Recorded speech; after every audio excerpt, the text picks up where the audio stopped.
Halo, jumpa lagi di video ini. Saya mau membuat materi dari tema Bulan Kitab Suci Nasional yang setiap bulan September setiap tahunnya kita dalami. Dan sekarang materinya diberi tema mewartakan kabar baik di tengah krisis iman dan identitas. Saya pikir materi ini secara khusus disajikan bagi umat Katolik, tetapi sangat relevan kepada mereka yang memakai kitab suci sebagai dasar iman atau sebagai sumber untuk way of life-nya, cara hidupnya. Maka secara umum video ini bisa dipakai oleh semua orang, tetapi sangat saya anjurkan bagi umat Katolik dan bila berkenan untuk membagikannya akan sangat berguna. Bulan Kitab Suci Nasional 2020 diterbitkan, materinya dihadirkan oleh Lembaga Biblika Indonesia sendiri, dan saya temukan di situs resmi LBI ada materi suplemen, materi tambahan sekaitan dengan situasi terkini yang kita hadapi, yaitu pandemi dari virus corona ini. Maka ada di sana revisi atau lebih tepat dikatakan tambahan yang bisa dipakai di lingkungan atau di mana kita berada. Linknya saya sertakan di deskripsi video ini. Tema dari Bulan Kitab Suci Nasional pada tahun ini, tahun 2020 adalah mewartakan kabar baik di tengah krisis iman dan identitas. Krisis iman dan identitas. Boleh jadi kita yang mengalaminya atau orang lain di sekitar kita mengalaminya. Karena itu kita mewartakan kepada mereka, dan tentu pertama-tama kita membekali diri kita sehingga baik kita maupun orang lain, kita semua semakin kuat menghadapi krisis atau bahkan bisa keluar dari krisis ini perlahan-lahan, meski setiap saat ada krisis yang kita hadapi. Nah, kita mau coba melihat materi itu, nanti perlahan-lahan kita dalami, tapi saya awali dari bagian pendahuluan dari materi ini. Kalimat demi kalimat sangat kaya menurut saya. Kita coba dengar. Identitas kita merupakan kesadaran akan siapa diri kita, dan kesadaran ini mempengaruhi kita menjalani kehidupan, bagaimana kita bertindak, bersikap, dan berbicara. Identitas kita merupakan kesadaran. Apakah identitas itu adalah kesadaran itu sendiri atau didalami dalam kesadaran kita? Saya sadar saya siapa. Nah, dengan itu saya semakin mendalami, mengenal, memahami identitas saya. Saya tahu saya laki-laki. Laki-laki itu apa perannya, apa yang harus dia lakukan, apa pakaiannya. Ada identitas. Dan apa identitas kalau berdasarkan katanya sendiri? Id dan ens, adanya bagaimana, entity, caranya berada dan adanya sendiri bagaimana. Nah, itu kita mengawali dari hal yang sangat fundamental. Nah, kalau kita sudah sadar siapa diri kita tahu kita berbicara dengan cara yang memang kita sadari, bertindak dan bersikap secara sadar. Semakin kita saring apa yang mau kita katakan, apa yang mau kita lakukan, dan bagaimana sikap kita. Ini hal yang sangat mendasar. Identitas itu kita sadari. Nah, sekarang kita berbicara dalam konteks tentang kesadaran identitas itu dalam konteks iman. Sejak dibaptis kita mendapat identitas sebagai pengikut Yesus dan anggota gereja Katolik. Sejak dibaptis kita mendapatkan identitas sebagai pengikut Yesus dan anggota gereja Katolik. Maka identitas kita tidak lagi hanya sebatas saya laki-laki, saya perempuan. Itu sangat fundamental. Tetapi kemudian dengan baptisan, dengan materai yang sudah kita terima itu, saya adalah pengikut Yesus dan saya adalah anggota gereja Katolik. Konsekuensinya besar. Yang pertama, saya adalah pengikut Yesus. Imitatio Christi, mengikuti cara hidupnya sebanyak dan sebisa mungkin yang kita buat. Oh, ternyata masih banyak kekurangan. Justru itu kita masih harus berjuang. Dan dikatakan dan anggota gereja Katolik. Oh, yang penting kan mengikut Yesus, tidak cukup. Karena kita dibaptis di dalam gereja Katolik. Sekali lagi, materi ini untuk umat Katolik, tetapi tidak tertutup kemungkinan untuk mereka yang tertarik dengan tema ini. Dan anggota gereja Katolik. Dan ada konsekuensinya kalau dalam situasi terkini, pimpinan siapa?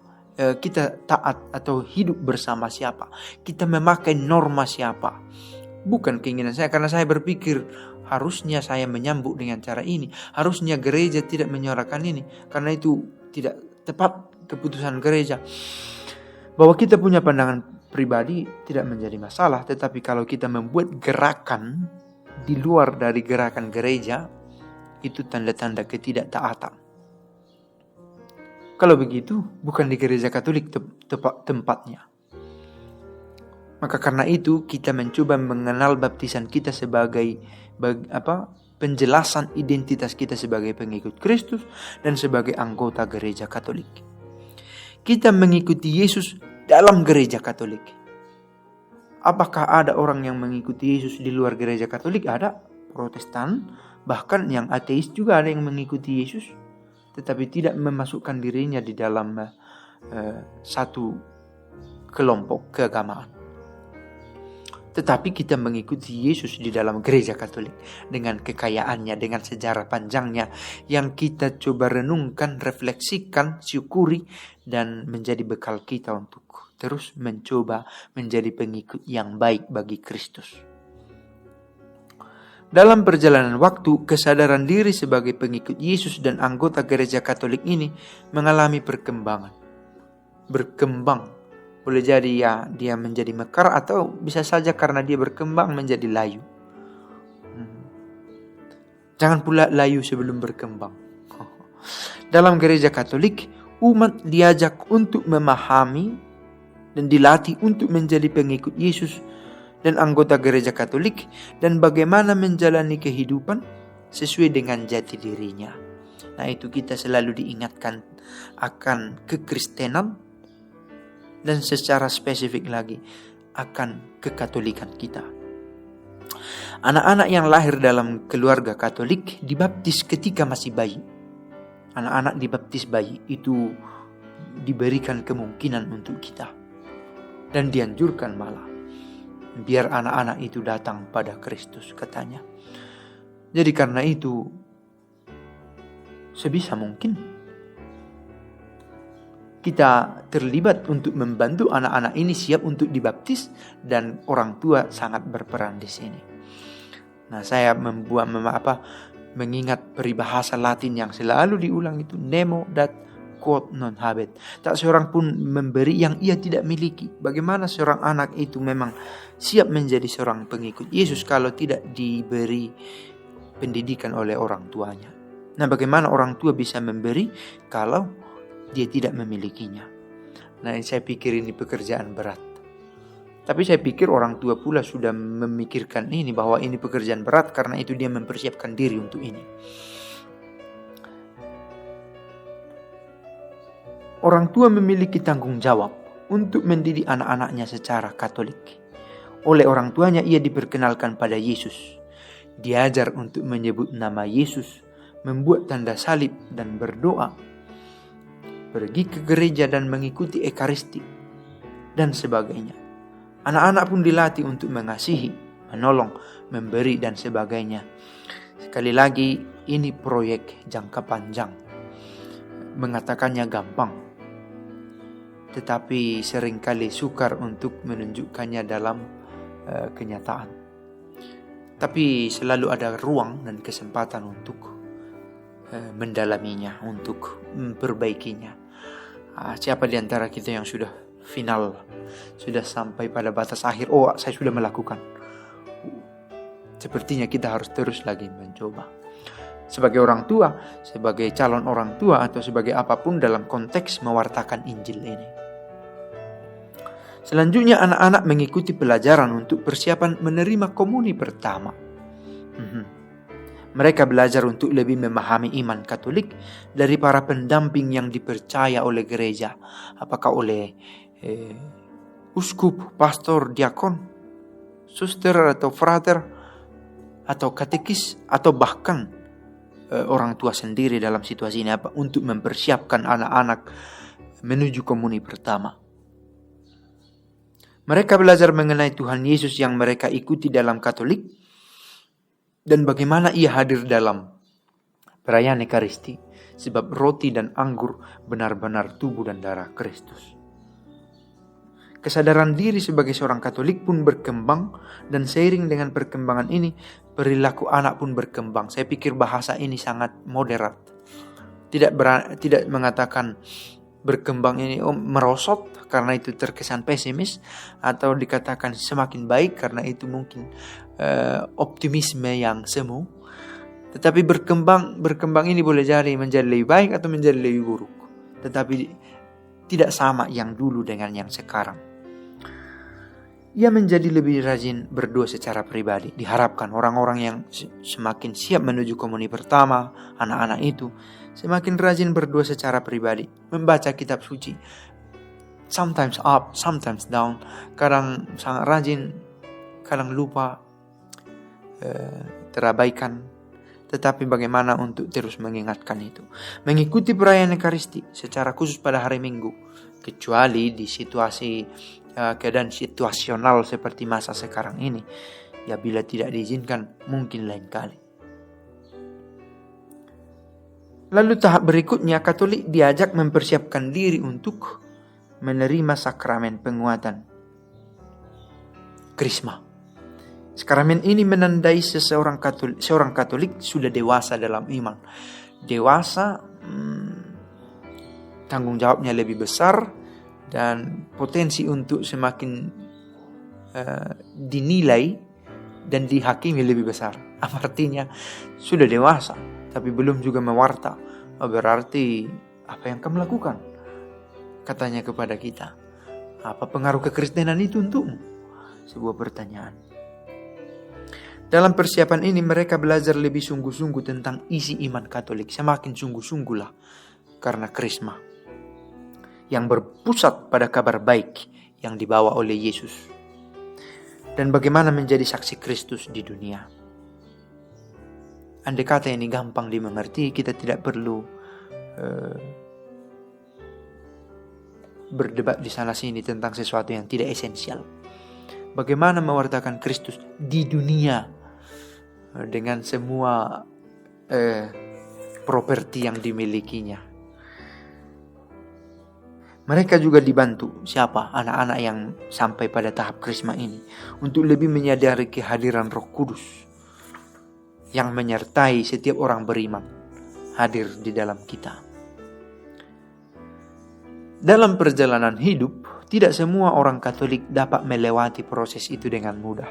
Dibaptis, dibawa oleh orang tua yang mau mendidik anaknya, kemudian ikut komuni pertama, lalu semakin rajin baca kitab suci, berdoa pribadi, ikut perayaan Ekaristi, orang tua juga ikut mendampingi kiri dan kanan, dan ikut Krisma, mulai mendalami iman. Itu sangat ideal dan faktanya tidak seindah yang kita bayangkan. Dan gereja mengerti situasi itu. Dan karena itulah kita butuh pendalaman semacam ini untuk menyalakan lagi semangat kita. Banyak yang harus menghadapi krisis identitas sebagai orang Katolik. Ada pula orang Katolik yang berkata, oh kami bukan Kristen, kami Katolik. Itu sebuah krisis. Karena tidak mengenal gereja Katolik sendiri.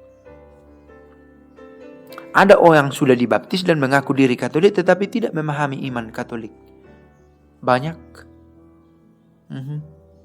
Ketika saya menyampaikan isi dari doktrin gereja, saya malah disebut sesat. Dan itu terjadi.